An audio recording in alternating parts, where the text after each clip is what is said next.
Really excited to be here, Tom. Thanks for having me.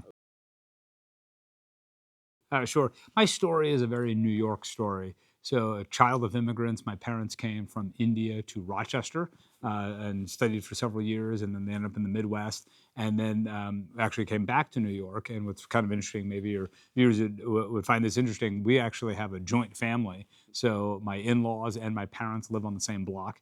We very sadly lost my father and my father in law in the last few years. Now we have the grandmas. But what our story is a very common one and one about immigration.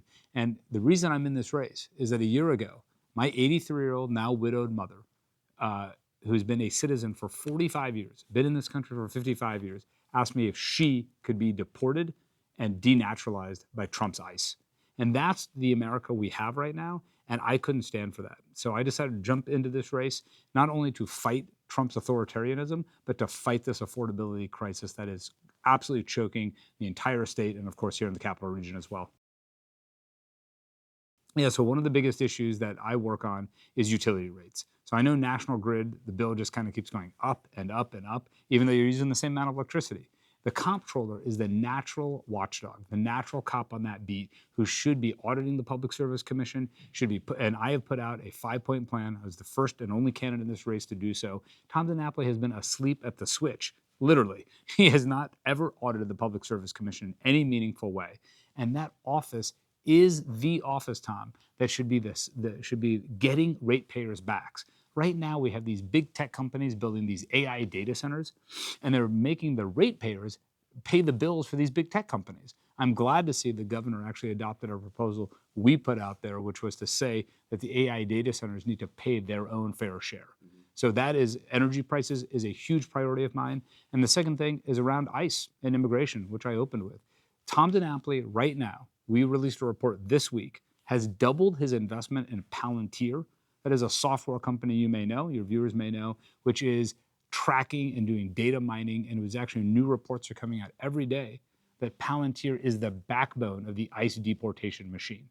And Tom DiNapoli has not only invested in Palantir at the height of this deportation madness, he doubled down on it.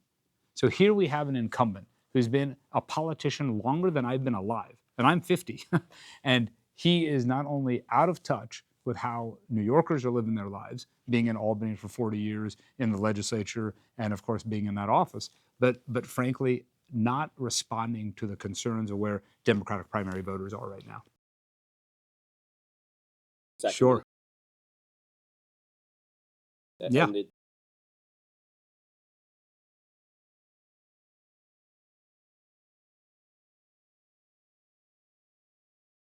Well, the legislature right now, as you know, energy and utility prices with National Grid and others around the state have been a hot button issue. There are many, many proposals that are on the table. So the legislature has oversight, but the comptroller's office, because Tom has been so asleep at the switch, we're not even aware of the powers the office has. He controls that $300 billion pension fund and he's the sole trustee, and that auditing power, Tom, has actually the ability to audit the PSC. And so that is how we can find out whether these companies, when National Grid comes in, says, oh, we need $1 billion rate increase. We need to actually find out, did they use the money properly? These CEOs have these multi-million-dollar pay packages. If you step back, the concept of a public utility is one that takes energy from the earth, distributes it to as many people as possible for as cheap as possible. But we've gotten away from that now. Wall Street has done all the financial engineering, and we, the ratepayers, have been stuck with the bill.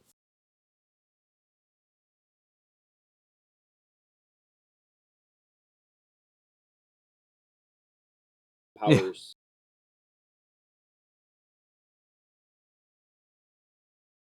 Yes, if yes. you will.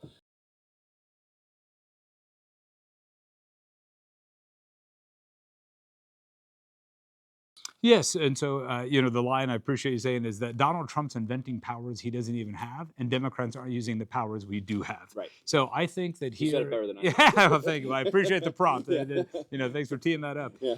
Look, right now we have a full-on. We need fighters and not folders in the Democratic Party. We have a president who is declaring essentially war on New York.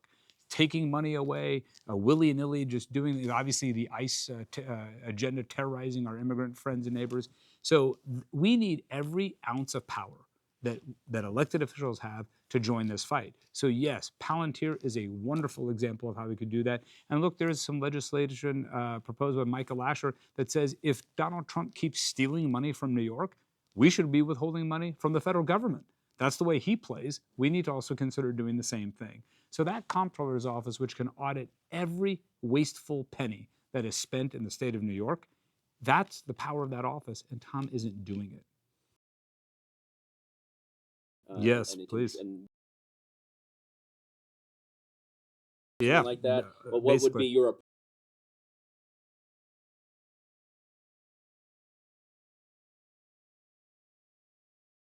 Well, I'm sure here in the Capital Region, we have a lot of retirees and members of the New York State Common Retirement Fund. And I'm here to say one thing, which is your pension should be a lot larger than it is right now, because Tom DiNapoli has actively mismanaged that fund. It is underperforming the New York City pension fund. It's underperforming the market. And so the reality is that we can use that pension fund to not only build affordable housing, which is of course a crisis here in the Capital Region, but also is a great return on an investment. Right now he's putting things in very expensive Wall Street laden fees. I'll give you one example, which I think a lot of folks can understand, which is Berkshire Hathaway, Warren Buffett's famous company. If that was a closed-end hedge fund, fancy Wall Street term for the fact that basically you pay a lot of fees, it would be worth 8 times less than it is now as a public company, because that's how corrosive fees are.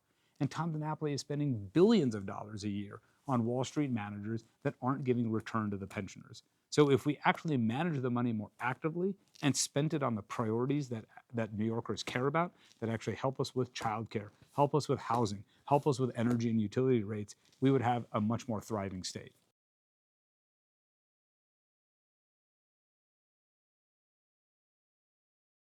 Yeah, so the reality is that it's a sole trusteeship. So it's an incredible amount of power. And Tom has said on the record that he does not think that the fund should invest in affordable housing. Well, the reality is it is investing in affordable housing. It's just doing very little of it. And the New York City Pension Fund, by contrast, is doing it very well and successfully. So the way it actually works is that you can invest in equity and debt. And there have been reform measures all over the state, not only passed by the legislature, but by cities as well, in which the pension fund can actually invest in not only development projects, but also in backstopping the financial instruments that lead to affordable housing that give good returns for pensioners. We need that pension to be as strong and as fat as possible. That is the mission and the North Star of the office. And right now, it's not doing as well as it should.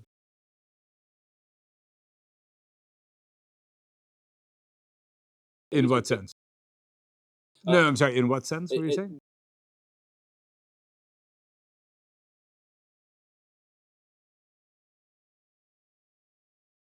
Well, sure. I mean, I don't know if I'd necessarily call it conservative. I just think we should be maximizing the returns. We need pensioners and we need retirees in New York to have more money in their pockets. It's their money. And so that's why he dribbles out the unclaimed property, gives away only $100 million a year when it's 200 when there's $20 billion in the fund. I ran a technology company. I ran and started from scratch a company that rooted out corporate waste. It was right here in New York. We actually paid all our employees full health care benefits, family benefits, very rare for a small company. And so that approach is what we need in that office, which is to use it to root out corporate waste and to make sure that we are getting and waste in government spending and to give people higher returns.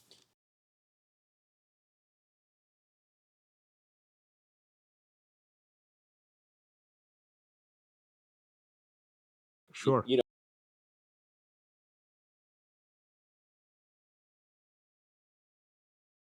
Yes, well, I mean, I already talked about Palantir. Many people on Wall Street think that is a stock that should be shorted. It has actual material risk. It is not a long-term hold by that many people think, but he's chasing quick returns on that in a way that's violating our values. So I would argue that a lot of the times we don't need to overcomplicate this. We can put money into index funds and then we can let the money grow, and that's the way a lot of other pension funds in states manage. And so the reality is that so far there's been very little scrutiny of this office. And I think what's a good thing about this primary campaign is that people are waking up and they're saying, and especially here in the Democratic base and the Democratic primary, saying, wait a second, this office should be doing more for me. We should be doing more. We should have bigger pensions. We should be investing in fighting the affordability crisis. We should have more affordable housing. We should have lower utility rates. And that is a really exciting thing for a candidate like me.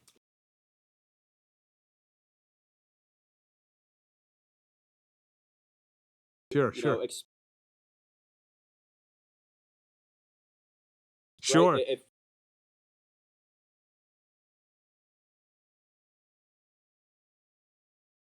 Yeah. So what happens is, and I've learned this the hard way, which is, you have a bank account and maybe it was somebody in the family's or it was yours. It had a little bit of money in it. It got closed, or you had an insurance account, something like that, or insurance policy. So it actually reverts to the state, and it's called unclaimed property. And it is the job of the comptroller to disperse that money. So there's a very arduous process. Again, I ran a technology company. This is not very complicated things to do if you know what you're doing. And so we know where these folks are, and we should, and I've been talking about this for a long time, just send the money back. And it's really just a technology problem more than it is really anything else. And those are easily solved. And so it really is, there are thousands, tens of thousands of people across New York who have money in an account held by the state of New York, and it's their money.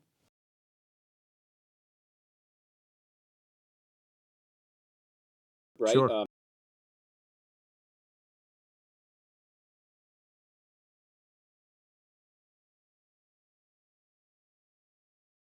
Well, I would be a very aggressive watchdog, and I think, frankly, sometimes I've heard many stories, not only of groups that are engaged in that fight domestic violence, not being able to get paid on time, nonprofit social service providers not being able to be paid because of bureaucracy and incompetence in the comptroller's office. We hear about that a lot, and so we need to modernize that office, and that's why a guy like me, who's been an elected official, who understands political power, but also has been in the private sector successfully.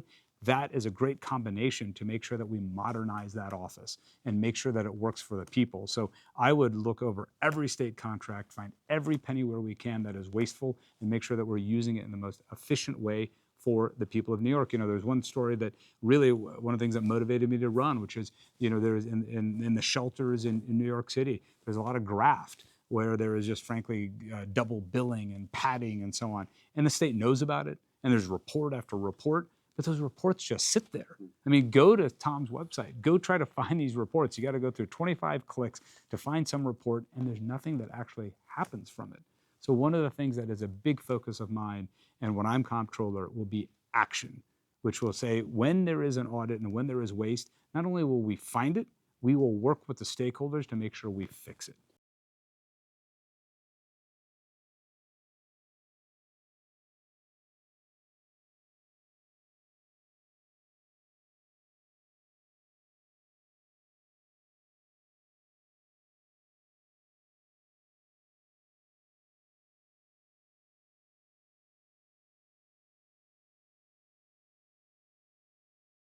If you see an audit come out, Yes. there's recommendations at the end, you Yes. see the responses. Yes.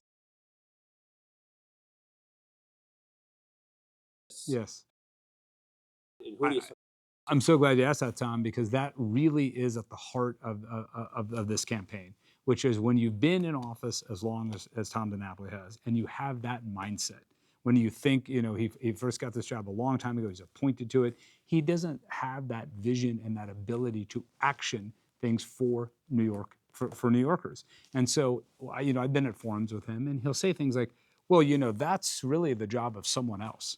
That is his favorite line, which it's really not my job to do that. But he's wrong. It is his job to take action and to do everything he can to not only publicize, but to do the work you need with stakeholders to fix the problems he identifies. He views the job as simply sitting back, business as usual, and having reports take a long time, sit there, and really nothing happened. And he doesn't view that as his responsibility. That's not the way I view the job of government. As I said, we need fighters and not folders. Yeah. Well, I was the first candidate in this race and have been very consistent that I will actually divest a pension fund from fossil fuels. And so, and Tom has been on the other side of that. He claimed he would do it several years ago. Again, you're sensing a theme here where he plays it, he doesn't like to act. He doesn't want to use the powers of that office. So he reneged on that promise. And he still has billions of dollars in Exxon and other companies. If you talk to any investor, responsible investor, they will tell you you don't need to be in fossil fuels to actually have a responsible return on your investment. And in fact, we would have a higher return. Pensions would be larger by several percentage points. We would have billions of dollars more in the fund if we had divested from fossil fuels earlier. And so that is a core commitment of mine, and it is also the moral thing to do. We need to leave a planet that is strong and vibrant for my children, my two teenage daughters, for my grandchildren, God willing that I have some. That is what we need to do. And I have said something else, which is there is a foreign bonds portfolio in the pension fund. And Tom has over $300 million in the state of Israel, and the whole rest of the world has less than $250 million. So that doesn't make any sense. We are in an affordability crisis. We are facing a threat from this president. We should invest those bonds right here in New York. So I have said that I will stop the foreign bond portfolio, and that we also shouldn't have our pension funds going to fund human rights violations abroad. All foreign bonds. That's right. And that includes the state of Israel. Sure. Yes. Today, I know you spent. Yeah. Sure. And Well, why? yeah. So, as I said, my parents immigrated to Rochester. They ended up settling in a working class town of Wichita, Kansas. That's where I was raised. I'm, very close with my folks. And what I actually in 2006, after working at the ACLU, when I was I am a lawyer, and after I graduated from law school, instead of working on a big fancy law firm job, I worked at the ACLU defending South Asian immigrants and Muslim Americans right after 9/11. We never thought that we would see another moment like that, but of course now our moment's even worse, sadly. And so then I went back to Kansas, and in 2006, to be closer to my parents, and then I got into politics, and I won probably the biggest state house election in the country for Democrats. I took out a 3-term right-wing Republican incumbent, and I spent 4 years where I was down the line, pro-choice, pro-immigrant, pro-reproductive health, and then I did run for the U.S. House there, and Mike Pompeo, who was Donald Trump's Secretary of State, beat me in that race. He called me sort of infamously called me a racial slur, a turban topper, and so I did what everybody should do, which is I moved permanently to New York. And so, my wife is from Orange County, lifelong New Yorker. Her parents, public school teachers in Orange County and Chester School District, and so we have deep New York roots, and I think that experience in Kansas taught me a lot. For folks in the capital region, I know what flyover country is is literally like, and I know what it feels like to feel like the powers that be forget and that they overlook you. And so I will say, as the next comptroller of the state of New York, I will be committed to every corner of the state, including here in the capital region, to make sure that New Yorkers get the action and services they deserve from the government. Sure. Yeah.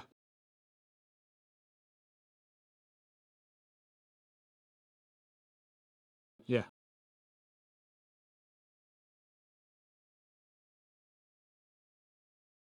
Well, the wonderful thing that I found is that if you stay consistent with your values and your principles, like those have never changed. And so for me, on all of those issues that I mentioned, to be elected in the reddest part of the reddest state was, I'm proud of that work, but also we defended immigrants. We defended the right to choose. We defended labor, and we did it successfully.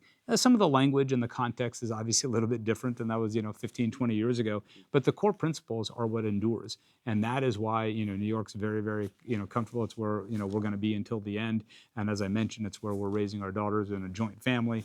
So, I'm proud not only of that record, but also what it prepared me to do here, not only run a business, but to be involved in the organizing and community fights here in New York.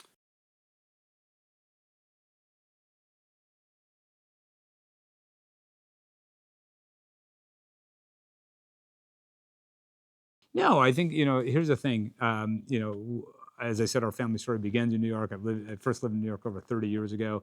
And as I said, with my sensibility, having been raised in the Midwest and lived there even as an adult, I sort of feel like I fundamentally understand this state. And so, certainly I understand the city, but, when I'm out of the city, it feels very comfortable to me. And, a lot of people from the city, they say, oh my gosh, they think upstate begins at like 125th Street. and, or they'll go out to Long Island or they'll say, oh my gosh, oh my God, there's people there. And say, of course there are, so, nothing in a sense struck me as different because I think fundamentally, the reason that I'm so passionate about running for this race is that these challenges are universal, which is this affordability crisis is all over the state. It's all over New York City. It's all in our cities and in our rural areas of this wonderful state. And so I'm so committed, and it really just drives me with passion to make the thing that upsets me the most, Tom, is to have, as we talked about, is to have power and not use it. That to me is the most unpardonable sin in today's day and age when we have so much at stake. People are struggling out there. It is hard to make it, and things are getting more expensive by the day. And as I know and what I've seen in my life is that there are these elite systems. And the big divide here is these elite systems have not treated the average person well. And that's why working families are struggling to get by. And that's why I think we should reform this comptroller's office, because people don't even know about it, because it's been so useless to fight this affordability crisis and to fight Donald Trump's authoritarianism.